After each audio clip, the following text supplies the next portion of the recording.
Bonjour, bienvenue à Accès MRC. Mon nom est Isabelle Gagnon et on parle aujourd'hui du programme Ma famille, ma communauté et je reçois pour ce faire le coordonnateur Guy Pelletier. Bonjour, M. Pelletier. Bonjour. Qu'est-ce que c'est le programme Ma famille, ma communauté? Bon, OK. Au départ, Ma famille, ma communauté, peut-être un petit historique. C'est un programme qui a été adapté au niveau du Québec, qui provient des États-Unis. C'est un programme qui a débuté une implantation au Québec en 2012 avec 3 régions qui avaient été ciblées, qui étaient l'Abitibi-Témiscamingue, la Montérégie et le secteur de Batcha, qui est le secteur anglophone du côté de Montréal. C'était chapeauté à l'époque par l'Association des centres jeunesse du Québec. Et en 2015, l'Association des centres jeunesse du Québec, ça a pris fin avec les nouvelles structures au niveau des santé-services sociaux, avec l'arrivée des CIS et des CIUS. Et ça s'est poursuivi tout de même dans 2 des régions, en Montérégie et en Abitibi-Témiscamingue. Le déploiement dans le reste des autres régions a débuté plus par la suite à partir de 2020, suite à la commission Laurent, qui avait eu lieu sur le décès d'enfants dans le secteur de Grande-Bay, malheureusement. Oui. Il y a eu, à travers tout ça, les discussions, c'est que le programme Ma famille, ma communauté a été reconnu comme étant une des bonnes pratiques, une des meilleures pratiques pour travailler au niveau des jeunes et des adolescents là, au niveau du Québec. Et à partir de là, le ministre Carman a pris, on va dire, sous son aile le programme Ma famille, ma communauté et a demandé que ce soit implanté dans toutes les régions du Québec. Donc, c'est chapeauté par la Direction de la protection de la jeunesse? Oui, c'est au niveau de la Direction de la protection de la jeunesse. Il y a des variables peut-être dans les régions, dépendamment quelle direction s'en occupe, mais c'est vraiment les directions qui sont associées avec les jeunes en difficulté, là, qui ont des suivis, entre autres, en protection de la jeunesse, mais aussi qui visent tous les jeunes, parce qu'un jeune qui peut être placé ou avoir des suivis, ça peut être avec des services du CLSC, ça peut être avec des services santé mentale jeunesse, des choses comme ça, donc au niveau de la loi de la santé services sociaux. Donc, à plus haut niveau, c'est géré par le CIUS, en fait. Oui, par le CIUS, puis plus particulièrement là, dans notre région, entre autres, au niveau de la protection de la jeunesse. Moi, ma supérieure immédiate, c'est la directrice de la protection de la jeunesse, Caroline Godreau. D'accord. Donc, vraiment, au départ, le programme, ce qui vise, c'est à éviter les placements. C'est également, en fait, c'est 3, c'est éviter les placements, éviter les déplacements lorsqu'un jeune est placé, soit dans une famille d'accueil de proximité ou en centre de réadaptation, des choses comme ça. Et aussi pour faciliter également les retours, la réinsertion des jeunes dans leur milieu. C'est vraiment les trois objectifs qui sont visés à ce niveau-là. Ce qu'on veut, c'est le programme vise vraiment, quand on dit ma famille, ma communauté, c'est vraiment d'aller chercher toutes les ressources possibles, d'impliquer toutes les ressources, que ce soit les ressources communautaires, les ressources gouvernementales. On parlait, oui, le CIUS, donc tous les services du CIUS qui touchent les jeunes, qui touchent les familles. J'ai dit les organismes communautaires, les autres organismes gouvernementaux, ça peut être Service Québec qui peut être impliqué, ça peut être au niveau de la ville, si on a des besoins. On a bien sûr le centre de services scolaires du secteur qui est impliqué également. Ça va être les garderies, ça va être les services de garde, ça va être tout le monde. Ce qu'on veut, c'est le principe. Toute personne qui peut graviter autour d'un jeune ou de sa famille, en fait. Oui. La bonne vieille adage, on va dire, ça prend un village pour élever un enfant. Moi, je dis toujours, chaque enfant permet à un village de s'élever par sa jeunesse, par tous les espoirs que cet enfant-là peut avoir, ce qu'il peut représenter pour le futur du village, la communauté. Mais ça prend aussi l'appui de la communauté pour aider nos jeunes. Concrètement, comment ça fonctionne?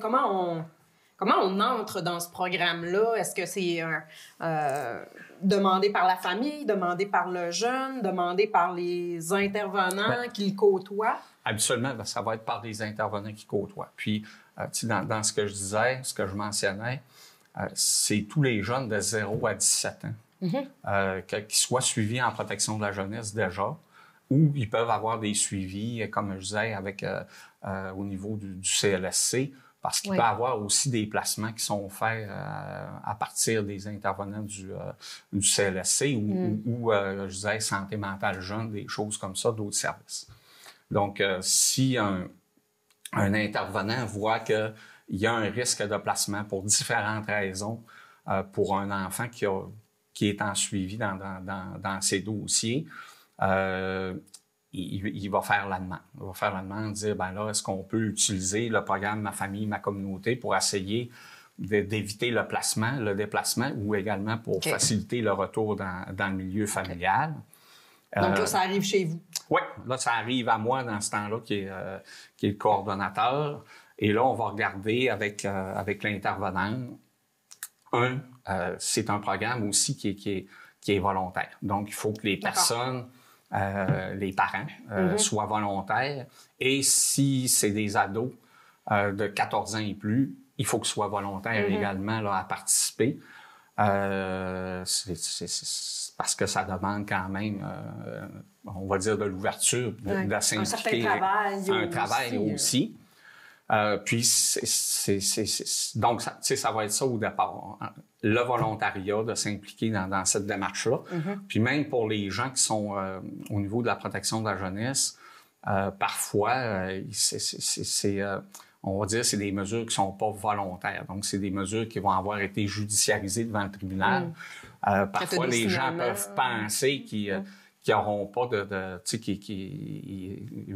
vu qu'ils n'étaient pas nécessairement volontaires au départ, qu'ils ne peuvent pas en profiter, mais ils peuvent en profiter pareil. Ça n'a aucun lien avec, on va dire, la mesure légale pour laquelle c'est traité dans leur vie. Donc, après, ce qu'on va regarder, c'est quoi les besoins? C'est quoi les besoins de la famille? C'est quoi les besoins de l'enfant? C'est quoi le besoin des parents? Si c'est un parent monoparental, si c'est un couple, si les parents sont séparés, peu importe. Comment ça se passe? Pourquoi on a un risque de placement? Donc, on va vraiment regarder à ce niveau-là.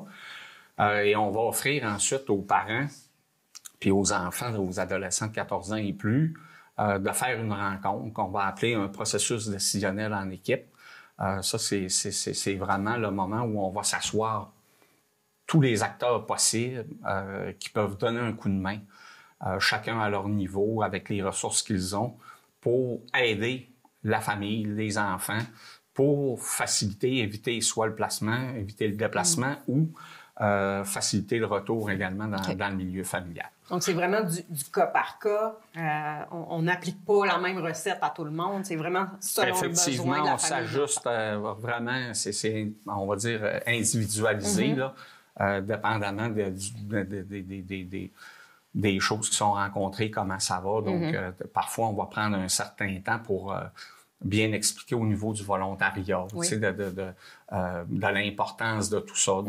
Parfois, les parents peuvent être, je dirais, découragés, dépassés par la situation, puis ils voient pas nécessairement les avenues possibles, des choses comme ça. À ça autre que exactement, le placement. Puis là, parfois, quand on s'assoit avec ces personnes-là, on dit, écoutez, on a identifié dans vos besoins, tu sais, ça peut être d'avoir de l'aide au niveau santé mentale, ça peut être de l'aide au niveau, je veux dire, pour les hommes, au niveau de la violence, au niveau du rôle de la père. Il existe toutes sortes d'organismes, dont Optimum dans le secteur qui est partout au Saguenay-Lac-Saint-Jean. Ça peut être si... pour les femmes, les ressources au niveau des femmes qui peuvent donner un coup de main, ça peut être... J'imagine qu'il y a la toxicomanie aussi toxicomanie, grand frère, grande sœur. S'il y a des problèmes au niveau, je veux dire, monétaire, on va aller chercher l'aide qu'il faut là, avec service budgétaire. il y a toutes les ressources au niveau les vêtements, il y a une panoplie de possibilités. Fait qu'avec l'accord on va dire des parents et l'enfant de 14 ans et plus, on va proposer que toutes ces personnes-là soient invitées lorsqu'on va tenir la rencontre de processus décisionnel en équipe. Mais également, on va élargir encore plus en y allant avec les personnes de l'entourage. Et là, quand on dit personnes de l'entourage, on va penser à la famille immédiate. Bon, les grands-parents de l'enfant, les oncles, les tantes, les grands frères et grandes sœurs parfois qui sont plus âgés. Mais on va y aller aussi avec les amis de la famille proche. Qui sont significatifs, j'imagine. Significatifs. Ça peut être un voisin, une voisine, un couple, voisins qui sont quand même près de la famille, qui a une bonne entente, puis que les personnes, les parents diraient, ben peut-être que les voisins, ils pourraient sûrement, ils nous donnent déjà des petits coups de main. L'objectif de ça, d'inviter les gens de proximité, c'est vraiment ça. Oui, c'est vraiment d'aller chercher de l'aide ou encore de placer, si on n'a pas le choix, j'imagine, chez quelqu'un. Le but étant toujours au départ d'éviter le placement. Oui. Si c'est pas un placement ou un déplacement, là, d'éviter le placement ou le déplacement pour en mobilisant vraiment tout le monde. Et là, il y a une des personnes assises alentour de la table qui peut peut-être offrir de l'aide pour du transport, qui peut peut-être offrir de l'aide pour de la cuisine, pour du gardiennage, pour donner un coup de main sur du tâches ménagères. Donc, et là, c'est vraiment, comme on disait, le cas par cas avec les personnes. Une fois que, avec les parents puis les enfants de 14 ans et plus, on a identifié toutes ces personnes-là, on va les inviter. Et là, on va s'asseoir vraiment à l'entour de la table et le processus décisionnel, la rencontre, c'est moi qui l'anime présentement. Là, dans la région, je suis le seul et unique qui est formé pour être ce qu'on appelle facilitateur. Moi, durant la rencontre, mon rôle, c'est vraiment de faciliter les échanges, s'assurer que tout va bien, que les questions sont bien répondues, que chaque personne a son temps de parole s'il y a besoin. Parfois, il y a des gens qui n'auront pas nécessairement beaucoup de choses à dire durant la rencontre, mais qui sont là. Et c'est très, très, très important. Parfois, ça va être juste un support pour la famille, pour le parent, pour l'ado, des choses comme ça. Et puis, tu sais, je disais les amis, mais je disais les proches, amis, des choses comme ça de la famille, mais c'est une ado ou un ado pourrait demander qu'il y ait un ou deux de ses amis qui soient présents aussi.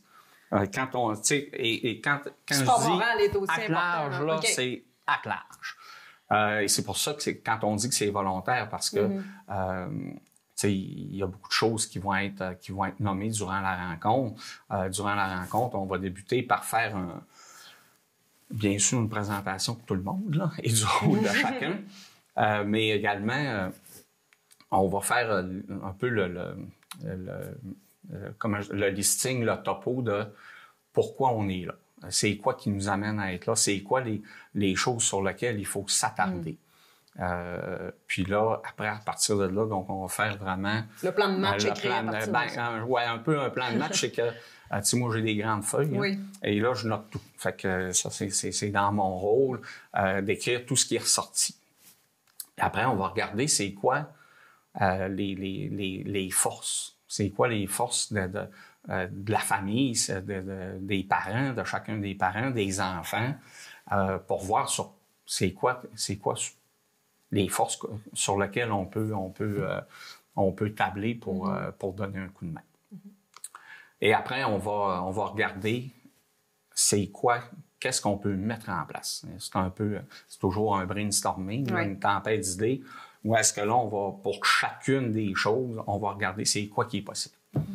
Et c'est là que je vais dire, la magie opère, que je trouve, là, c'est assez extraordinaire, comment tout le monde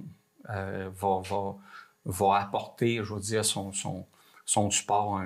Et parfois, les gens disent « Ouais, mais une petite chose, des fois, qui va être simple. Un petit geste, une petite action qui va être posée pendant X temps avec la famille et que ça va aider, ça va éviter le placement, le déplacement et faciliter le retour également là, dans le milieu familial. Et à la fin de la rencontre, ça c'est moi aussi qui le montre durant la rencontre, là, on a un plan de sécurité qu'on appelle, qui est un peu une forme de plan d'intervention qui va être établi sur trois mois, vraiment en lien avec tout ce qui a été nommé. Donc là, ça va être quel intervenant de quel organisme va faire telle action, quelle personne de la famille va faire telle action. Donc là, on fait vraiment un plan on va dire un plan de match, là, un plan de sécurité avec lequel là, les gens vont travailler dans les mois suivants. Puis c'est l'intervenant pivot, là, donc l'intervenant qui est peut-être déjà au dossier du jeune ou de la famille qui va s'assurer avec tous les collaborateurs là, que les gens vont pouvoir actualiser vraiment le plan et ajuster aux besoins sans qu'on ait besoin de refaire une rencontre. Exemple, quelqu'un de la famille qui aurait dit ben moi je pourrais prendre les enfants à ma sœur une fin de semaine par mois pour lui permettre de décompresser, d'avoir du temps pour elle, des choses comme ça. Puis que les enfants voient leurs cousins, tu sais, toutes sortes de choses comme ça. Mais que durant le 3 mois, les gens se disent ben écoute, ça serait peut-être mieux 2 fois par mois, tu sais. Et là, donc ça peut se modifier là, vraiment comme ça avec les personnes. Ce qui est important aussi de retenir, c'est que les rencontres de processus décisionnel en équipe sont faites dans le milieu. Dans le milieu, quand je parle du milieu, ça va être dans la communauté. Ça ne sera jamais dans les locaux du Centre de protection de l'enfance et de la jeunesse, là, au niveau de la DPJ ou à l'hôpital ou au CLSC, des choses comme ça. Ce qu'on vise, c'est faire les rencontres dans les organismes communautaires qui vont être présents, entre autres, pour la rencontre, qui ont été ciblés, que les parents et les enfants ont accepté que ces organismes soient présents. Ça permet également de faire un premier contact. Les personnes qui rencontrent des difficultés, parfois, avec toute la charge émotive, le temps, les difficultés qui sont rencontrées, pour eux, c'est difficile souvent de faire des démarches, d'aller chercher de l'aide eux-mêmes. Parfois de la gêne, parfois de la peur des jugements, des choses comme ça. Donc là, ça permet vraiment de créer immédiatement un contact. Et habituellement, sur le plan de sécurité, comme je disais, si un organisme communautaire va être impliqué, ce qui va être demandé, c'est vraiment dans le plan pour créer le premier contact. Donc, c'est l'intervenant de l'organisme qui va communiquer avec monsieur, madame dans les prochains jours pour lancer on va dire l'offre de service de l'organisme communautaire. Et durant la rencontre également, c'est une des choses qui, partout au Québec, qui ressort comme très appréciée, là, c'est d'avoir, on veut, comment je dirais, que l'ambiance soit le plus conviviale possible. Donc, il va toujours avoir une petite collation, café, eau, jus. Habituellement, je traîne des bonbons, il y a de l'eau, on essaye d'avoir pour tout le monde avec soit des muffins, des galettes, des choses comme ça, pour que ça devienne convivial. Puis moi, après, dans les jours suivants, la rencontre, il y a un sondage qui est envoyé à tous les participants pour voir c'est quoi comment ça a été, comment est-ce que les gens ont trouvé, c'est quoi que les gens ont préféré dans le processus, y a-t-il des choses qu'ils ont moins aimé pour essayer de s'ajuster. Okay.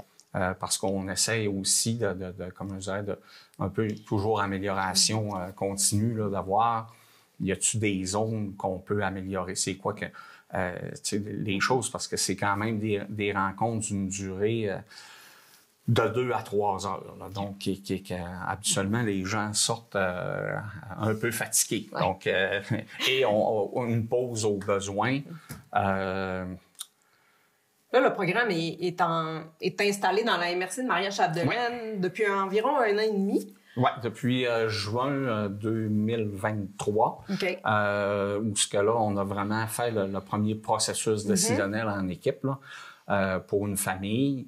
Puis, donc là, c'est ça. Est-ce que ça se passe bien? Il y a combien de jeunes ou de familles qui en ont bénéficié jusqu'à maintenant? On a fait 5 processus décisionnels en équipe qui ont touché 13 enfants. Donc, parfois, pour une famille avec un enfant, des fois 2 et des fois 4 enfants. Oui, mais, donc, c'est vraiment... encore une fois, variable. Est-ce que ça a porté fruit? Est-ce que le programme démontre vraiment son utilité? Porter fruit, oui. Et ça, c'est toujours... comment,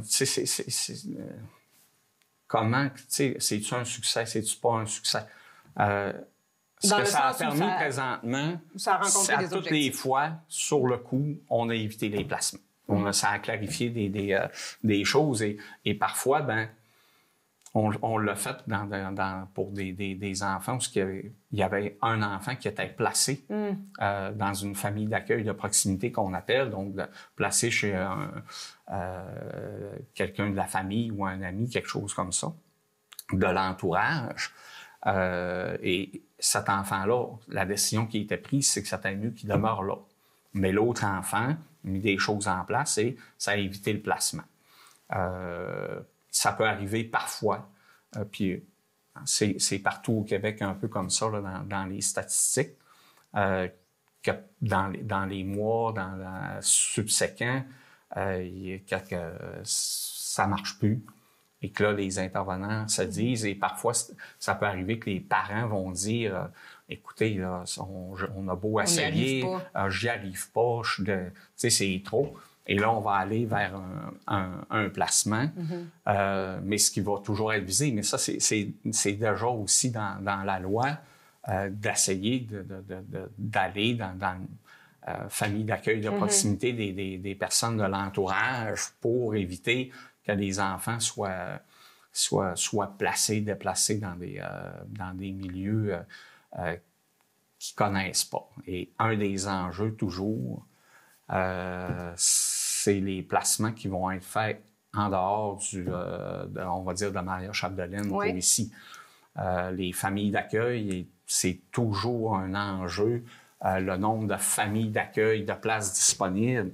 Dans Maria-Chapdelaine, on a 21 familles d'accueil qui sont reconnues. Là, familles d'accueil, c'est vraiment qui sont contractuelles avec le... Pas de la proximité nécessairement. Pas nécessairement de la proximité. 21 familles d'accueil, donc ça fait 40 places. Et il y a 3 familles d'accueil, donc ça fait 24 familles d'accueil au total qui sont banque mixte qu'on appelle. Donc, banque mixte, c'est des familles d'accueil qui sont prêtes à accueillir des jeunes, mais également possibilité d'adopter ces enfants-là. Les familles d'accueil de banque mixte, là, il y a 3 places je vais dire, dans le secteur Maria-Chapdelaine. Présentement, là, les 40 places sont occupées en famille d'accueil et les 3 places en banque mixte sont également occupées. Donc, d'où l'intérêt d'éviter les placements. Ça a quand même un lien avec ça. Toujours, aussi. Et c'est que si un enfant a vraiment besoin d'être placé, comme là on est aujourd'hui, le vendredi 8 novembre, s'il y a une urgence dans le secteur et qu'on a un enfant dans une famille, 2 enfants, 3 enfants, que la situation nécessite vraiment un placement en urgence, s'il n'y a pas de place dans le secteur et s'il n'y a personne de l'entourage qui peuvent prendre les enfants vont être envoyés dans une autre famille d'accueil reconnue à l'extérieur du territoire. Les impacts sur les enfants, sur la famille, sont quand même assez grands. On sait, notre région est très, très grande.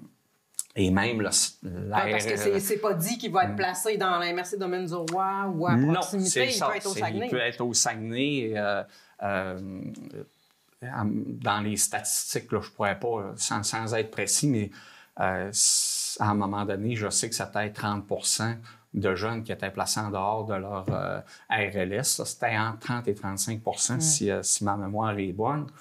Mais Maria-Chapdelaine n'est pas pire que les autres. Une situation qui pas se mieux, vit, je pense, à pas la pire. grandeur du Québec. Donc, c'est ça. C'est un peu partout au Québec, dans la région aussi. Donc, il peut y avoir des jeunes placés ici, dans le secteur Maria-Chapdelaine, qui sont du Saguenay, etc., des choses comme ça. Donc, c'est vraiment... mais au niveau des familles d'accueil, on est toujours à la recherche, là, puis c'est... sur le site du CIUS, là, c'est quand même facile à trouver. En allant sur le site, il y a pour faire une recherche, vous tapez famille d'accueil, puis ça va vous conduire là, à des informations. Quand est-ce qu'il va y avoir des séances? Il y a toujours des séances d'information. Il y a toujours des personnes à rejoindre pour si on est intéressé. Et puis, j'invite les gens, s'il y en a qui sont intéressés, oui, c'est des démarches. Oui, c'est tu dire demandant, c'est de l'implication. C'est d'accueillir des jeunes chez eux. Moi, je l'ai moi-même fait quand je demeurais à Alma. Il y a une certaine époque avec ma femme, on accueillait 5 jeunes. Mais c'est extrêmement riche aussi comme expérience. Ça va pas toujours bien, il y a des défis, mais il y a quand même aussi de l'accompagnement avec, entre autres, l'Association des familles d'accueil par les intervenants, puis tout ça. Et les familles d'accueil ont également accès à aller chercher les services au niveau des organismes communautaires, des choses comme ça, pour avoir de l'aide pour les enfants qui accueillent, pour des choses comme ça. Bien, alors, on invite les gens, justement. L'invitation est lancée à devenir famille d'accueil. Oui.